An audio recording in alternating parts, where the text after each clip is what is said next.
In just a few weeks, protests have swept across Iran. Some in the streets chant death to the country's president, and, perhaps more surprisingly, to its supreme leader. The words are important. Listen, and they reveal what the protests are about and what the people want. So we scoured dozens of videos from the protests' first 3 days to translate and analyze those chants to see what the words reveal. Protests first broke out at Shohada Square in Iran's second largest city, Mashhad.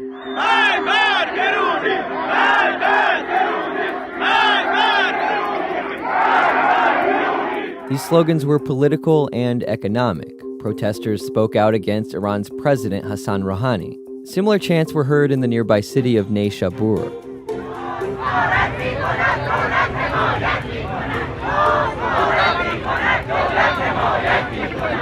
Some reports suggest Rouhani's opponents prompted these initial protests in Mashhad. The protests spread, though, and so did the people's grievances.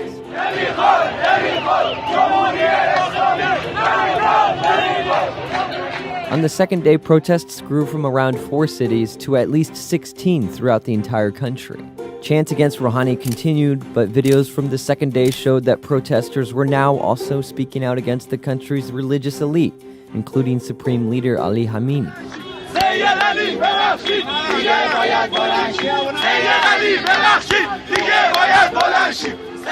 The significance of targeting Iran's supreme leader is at once religious and political. Saying Sayyid Ali has to go is a way to address him with his first name, his short name, without invoking his new rank or his newly promoted rank, and that could be considered a slur or an insult. But the targeting of the supreme leader in particular shows that the grievance is not limited to an administration. It's limited to the governing apparatus of the country. Some protesters were even calling back to the days of the Shah of Iran, before the Islamic Revolution in 1979.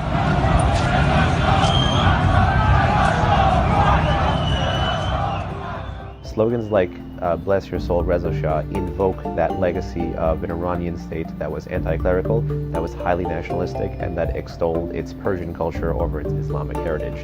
And with almost 40 years under the Islamic Republic, I think we know which side of the scale the Iranian people are more leaning towards now than ever before. By the third day, protests reached even more cities, including the streets of the capital, Tehran.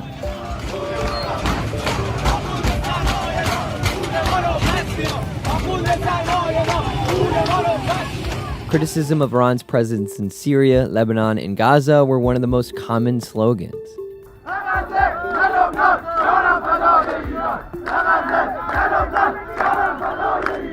Protests were now aimed against the Islamic Republic's government as a whole and had spread countrywide.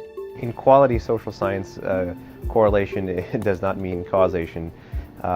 It's important to note that there are, in fact, some overarching themes from town to city to village to the country's capital.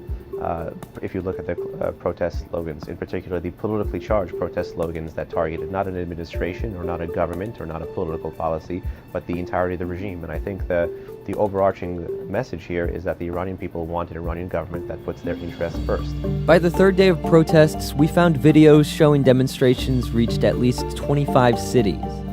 Dozens more would see demonstrations by mid-January. And that's one of the most notable aspects. Previous demonstrations in 2009 were much larger in size, but mainly played out in just Tehran. A lot of people are drawing different conclusions from these new protests. But the demonstration's spontaneity and lack of clear leadership makes it really difficult to attribute one cause.